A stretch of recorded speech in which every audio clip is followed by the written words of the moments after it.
I throw out a name or something, then people are, sometimes they'll say, well, he likes this guy, or he likes that guy, so therefore I don't like that guy, so I'm not going to listen to him, or something stupid like that. But you can learn something from everybody. If someone is wrong about one thing, they could be right about another thing, or they could be right about one thing and wrong about something else. I mean, don't throw out the baby with the bathwater, and you can learn something from everyone. I mean, Mormons have false doctrine, but that doesn't mean that a Mormon couldn't make a archaeological find that's authentic.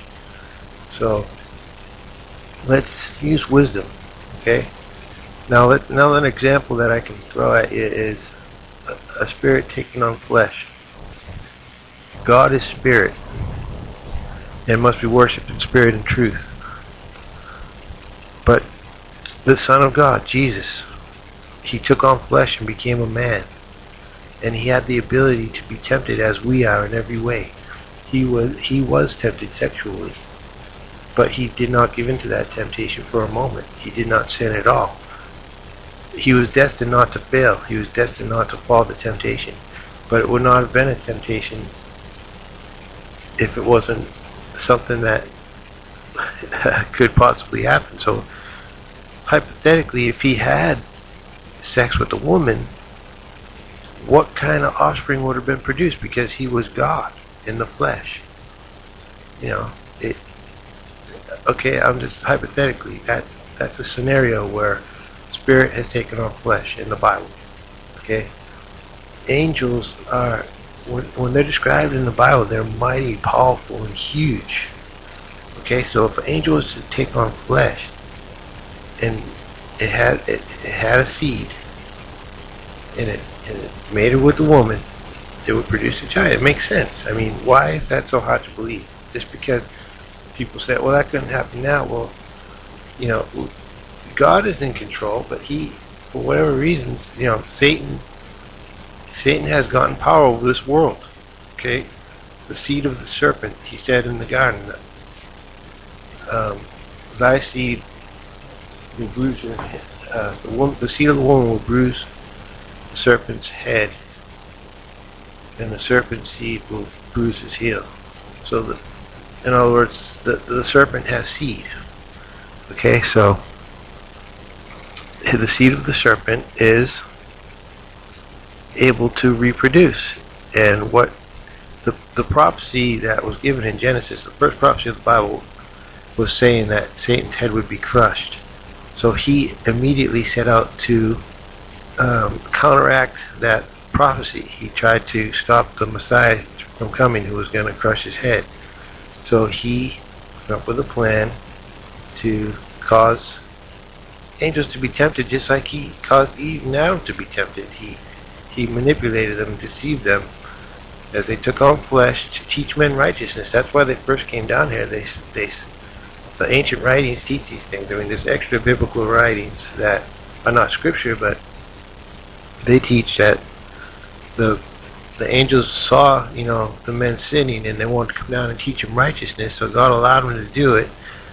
When they did it, they appeared as men, just like in the Bible it says now. In the Hebrews, it says, if you, be careful who you're entertaining, because you may be entertaining angels unaware, or something to that effect. In other words, treat people right, because it could be an angel that you're talking to.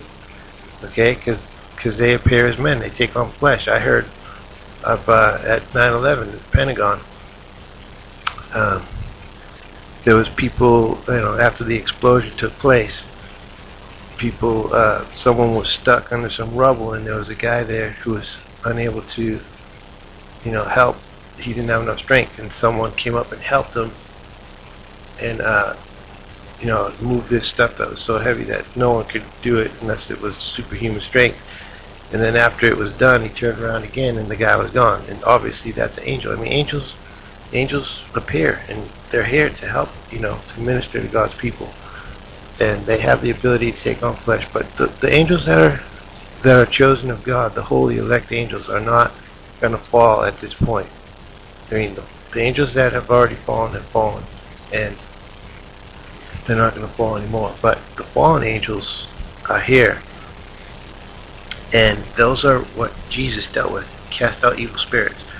It's interesting. We can go over here to it's Matthew chapter 12:43. When the unclean spirit goes out of a man, he walketh through dry places, seeking rest, and findeth none.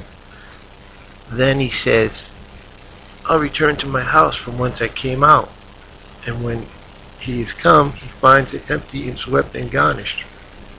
Then he goes and takes with himself 7 other spirits more wicked than himself, and they enter into and dwell there. And the last state of the man is worse than the first. Even so shall it be also unto this wicked generation. So when the spirit comes out of a man, he walks through dry places seeking rest and finds none.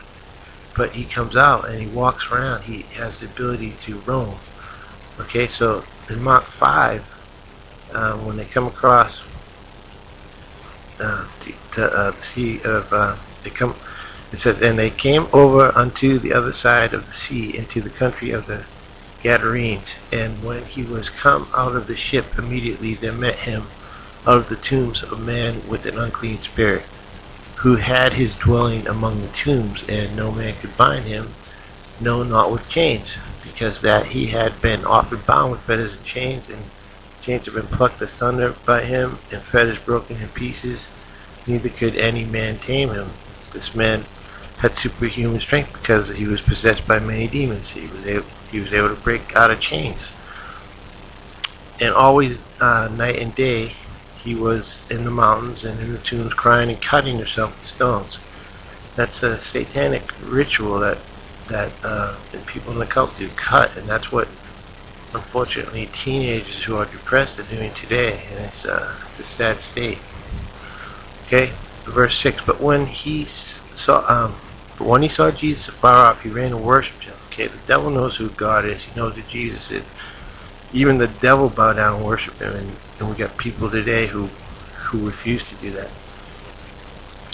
And cried in a loud voice and said, What have I to do with thee, Jesus, thou Son of the Most High God? I adjure thee by God, that thou torment me not. For he said unto him, Come out of the man, thou unclean spirit. And he asked him, What is your name? And he answered, saying, My name is Legion, for we are many. And he besought him much that he would not send them away out of the country. Now there was there nigh unto the mountains a great herd of swine feeding. And all the devils besought him, saying, Send us into the swine, that we may enter into them. And forthwith Jesus gave them leave. And the unclean spirits went out and entered into the swine. And the herd ran violently down a steep place into the sea. There were about 2,000, and were choked in the sea and drowned. And that was the first recorded incident in the Bible of suicide. Okay, just a bad joke. Okay, anyways. But they went into the demons begged Jesus to go into the swine, because they didn't. There's another incident where he's driving out demons, and they're saying, Have you come to torment us before our time? See, they didn't want Jesus to send them into the abyss and bind them in chains, because there are certain demons that are bound in chains, and they didn't want to be judged before their time. They wanted to be released, so they went into the pigs and drowned the pigs, and then they could go out and roam around and try to find other people to possess again. But it's interesting that they drowned, and the spirits came out of them and were able to roam. Okay, God he ties everything together. Okay, the swine drowned. Who else drowned? Every single person on the face of the earth in the days of Noah drowned, along with the animals. That everyone that wasn't on the ark drowned. The people that weren't on the ark were giants.